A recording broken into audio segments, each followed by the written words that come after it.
Hello दोस्तों, आज मैं रिव्यू करने वाला हूँ मेरा जो ये नया एसी है। ये सैमसंग का एसी है। मैं आपको बैक कैमरा से इसको दिखाता हूँ। ये देखो, ये सैमसंग का एसी है। सॉरी अगर थोड़ा सा इधर उधर हो रहा होगा। हाँ, ये मेरा आज लेके 2 दिन यूज़ हुआ है। ठीक है, 2 दिन का यूज़। मैंने एक्चुअली स्टेबलाइजर लिया हुआ है और एसी, ये दोनों ही लिया है। एसी मेरा 3 स्टार एसी है। एसी मेरा 3 स्टार एसी है और सैमसंग का है। अराउंड 33,000 समथिंग में पड़ा है और स्टेबलाइजर कुछ 1800 कुछ पड़ा है। ठीक है, 1800 समथिंग था। सो अगर आप ये एसी खरीदना चाहते हैं तो मेरा फीडबैक जो होगा, मेरा पहला सजेशन आपको होगा कि नहीं लेना है। रीज़न ये है, आप इसका साउंड सुन पा रहे होंगे। आप देखिए, मैं आपको इसका साउंड सुनाता हूँ।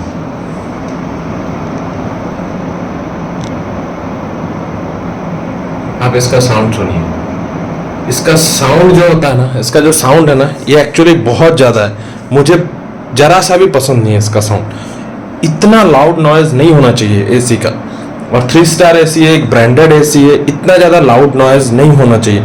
आउटर जो रहता है ना, वो भी बहुत ज़्यादा साउंड होता है। मुझे एकदम पसंद नहीं आता है, एकदम पसंद नहीं आता है आउटर का। मतलब आउटर बताता है कि भाई मैं इसके मेरे घर में एसी है ना, तो आउटर लोगों को बताता है।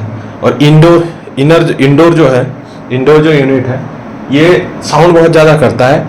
सो मैं पहली बात तो आपको रिकमेंड करूँगा नहीं लेने के लिए। अब जिनको इसके बाद भी लेना है, ठीक है, मान लो जिनको सैमसंग के लिए क्रेज़ है, जैसे मुझे उतना ज़्यादा आइडिया नहीं था तो मैंने सैमसंग का ब्रांड भरोसा करके ले लिया।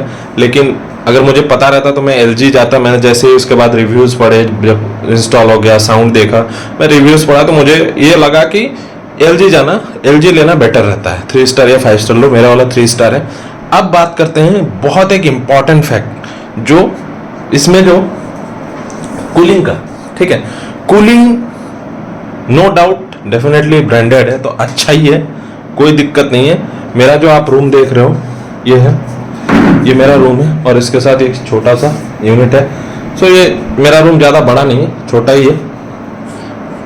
अभी इसका कूलिंग के बारे में बात करते हैं। सो कूलिंग जो है ना इसका, देखो 24 में रखोगे कूलिंग अच्छा होगा। आपको उससे नीचे जाना है तो भी कूलिंग आपको बेटर ही मिलेगा, कूलिंग में कोई दिक्कत नहीं है। मैं 26 रख के चलाता हूँ क्योंकि मुझे इलेक्ट्रिसिटी ज़्यादा कंज्यूम नहीं कराना है, मेरा बिजली बिल ज़्यादा नहीं उठे। सबसे ज़्यादा इंपॉर्टेंट एक बात करना चाह रहा हूँ, ये जो रिमोट देख रहे हो ना, इसमें इन्होंने 5-in-1 बोल के एक ऑप्शन है। तो मेरा जो एसी अभी चल रहा है, आपको दिख रहा होगा, ये 40% चल रहा है कूल मोड में। फैन का जो पावर है पूरा है। सो ये जो रिमोट है, इसको आप चेंज कर सकते हो। जैसे देखो, ये 150% मतलब 100% से भी ज़्यादा क्लॉक कर रहा है। ये कूल मोड, ये यूजुअली आपको इस तरह से मिलेगा, जैसे मेरा अभी 26 डिग्री है। अगर आपको मोड चेंज करना है, सो ये 80% पावर में चलता है, ये 60%, ये 40%। अब क्योंकि मैं सिंगल यूज़र हूँ, सो मैं 40% यूज़ करता हूँ। अब मैं बताता हूँ, जब मैंने 40% में यूज़ किया और जब मैंने पूरा ये कूल मोड में यूज़ किया, ऑटो मोड में नहीं, ये कूल मोड में जो 26 डिग्री है, जब मैंने ये यूज़ किया और जब मैंने मोड देके 40% पावर में यूज़ किया हूँ, जब मैं 40% पावर में इसको यूज़ किया हूँ, तब क्या डिफरेंस है देखो। जब मैं इसको 40% पावर देता हूँ ना, तो मेरा जो मीटर है, मेरा जो इलेक्ट्रिसिटी मीटर है, वो ब्लिंक जो होता है ना, ब्लिंक होता है। अगर आपके पास प्रीपेड मीटर है तो उसमें शायद ब्लिंकिंग होता है कि नहीं पता नहीं। मेरा पोस्टपेड मीटर है, मतलब मेरा सब मीटर है। ओरिजिनल जो मीटर है नीचे है वो प्रीपेड मीटर है, लेकिन मेरा सब मीटर है। सो ये जो सब मीटर है, उसका जो लाइट है ब्लिंक होता है। अगर आप 40% पावर में चलाते हो ना, तो वो ब्लिंक होने में टाइम लगता है 1 सेकेंड, 1.50 सेकेंड। मीन्स आप बोल सकते हो 1 सेकेंड और उसका 0.5 सेकेंड। सो 1 और आधा सेकेंड लगता है, ठीक है, ब्लिंक होने में, एक बार ब्लिंक होने में। लेकिन अगर मैं इसको पूरा इस मोड में चलाता हूँ, कूल मोड में चलाता हूँ 26, तो ये ब्लिंक होने में लगता है सिर्फ 0.5 सेकेंड या 0.55 सेकेंड। सो आप समझ पा रहे हो कितना ज़्यादा पावर सेविंग। ये एक चीज़ मुझे बहुत अच्छा लगा कि अगर आपको सिंगल यूज़र है और आपको पावर सेविंग के लिए ये एसी चलाना है, मतलब ज़्यादा इलेक्ट्रिसिटी बिल कंज्यूम नहीं कराना है, सो आप इसको 40% पावर में यूज़ कीजिए। रिमोट का बहुत ईजी है, आप जो भी मोड में है सिंपल इसको प्रेस कीजिए, ये जो नीचे वाला बटन है इसको प्रेस कीजिए, ऊपर वाला नहीं नीचे को प्रेस कीजिए, आपको यहाँ दिख जाएगा 40 80 समथिंग। सो आप 40 में चलाइए, कोई दिक्कत नहीं, कूलिंग अच्छा ही देता है। और मैं इसका स्विंग हमेशा इसको नीचे रख के चलाता हूँ, क्योंकि ऊपर जाता है तो बहुत ज़्यादा वो करता है, साउंड लाउड नॉइस करता है। सो मैं इसको 40% में ही दे के रखता हूँ, मेरा चल जाता है। और रिमोट के बारे में बता रहा हूँ। सो रिमोट के बारे में देखो, ये आपका ऑन ऑफ हो गया। ये मोड चेंज करने के लिए आपको कूल मोड चाहिए, ड्राई मोड चाहिए, ठीक है। सो यूजुअली आपको कूल मोड में 26 डिग्री मिलेगा, तो ये क्लिक करने से आपको कूल मोड 26 डिग्री मिलेगा, ठीक है। ये आपको टेम्परेचर अप डाउन है, ये स्विंग के लिए है। और इसमें जो नीचे वाला प्रेस करेंगे ना, तो आपको 5 in 1 जो 40% 80% 60% पावर कंजम्पशन है, सो वो है। तो ये 40% अगर यूज़ करेंगे तो बहुत ज़्यादा एफिशिएंट है इलेक्ट्रिसिटी के लिए, मतलब 3 टाइम्स। आप सोचो, जब आप कूल मोड में देखे 26 डिग्री में चलाते हो, कोई मोड यूज़ नहीं कर, तो आपको टाइम लगता है, एक बार ब्लिंक होने में लगता है 1.50 सेकेंड।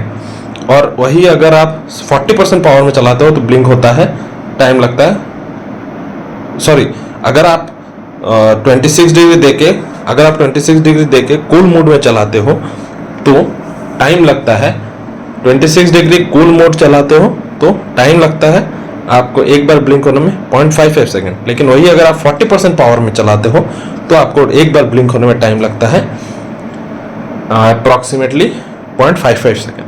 सो ये मेरा पर्सनल एक्सपीरियंस है, और मैं ये एसी में कोई प्रॉब्लम नहीं आएगा। बस एक ही चीज़ है, एसी का साउंड बहुत ज़्यादा है, इंडोर और आउटडोर दोनों का ही साउंड अननेसेसरी बहुत ज़्यादा है। इसका इंस्टॉलेशन चार्जेस कितना लगा, तो वो इंस्टॉलेशन चार्जेस जो स्टैंडर्ड चार्जेस है 1414 रुपये, वो आपको देना है। उसके साथ मेरा जो पानी वाला पाइप, जो एक वाटर निकलता है, उसके लिए जो पाइप है वो 3 मीटर का उन्होंने 300 रुपये लिया। और जो tape, weather coating tape use करते हैं, वो जो आपका कॉपर का पाइप निकलता है उसमें वेदर कोटिंग टेप यूज़ करते हैं, तो उसका उन्होंने टेप का लिया 300 रुपये। सो टोटल मेरा 2014 रुपीज़ मुझे पे करना पड़ा। मैंने स्टैंड नहीं लिया आउटर का, वो बोल रहे थे कि कुछ वाइब्रेशन कम हो जाता है वगैरह वगैरह। मैंने बोला नहीं, स्टैंड नहीं चाहिए, आप ऐसे ही रखो एसी को। और उन्होंने एसी के नीचे रबड़ लगा दिया तो वाइब्रेशन कम होता है। सो मेक श्योर आप एसी का जो आउटर यूनिट है उसके नीचे उसको बोले कि रबड़ लगाओ ताकि वाइब्रेशन कम हो। बस ये कुछ चीज़ें आपको करना है और कोई टेंशन नहीं है। बाकी एसी ठीक है, लेकिन पर्सनली मैं रेकमेंड करूँगा नहीं लो, आपको लेना है तो आप LG का एसी लेना। ये 3 स्टार है, सैमसंग का एसी है और 1.5 टन है, ठीक है। सो मैं पर्सनली सजेस्ट करूंगा ये एसी को नहीं लेने के लिए, क्योंकि बहुत ज़्यादा साउंड होता है। ये सैमसंग वाले चादर मोद, इनको पता नहीं चूतिए लोग इतना पैसा खर्चा करके क्या घंटा बनाते हैं बेंचो। LG का ले लेना या फिर ब्लू स्टार का ले लेना 3 स्टार, आपको मज़ा आएगा, ये मत लेना, ठीक है। So thank you for tuning into my channel, और अगर आप नए हो तो प्लीज़ सब्सक्राइब करना।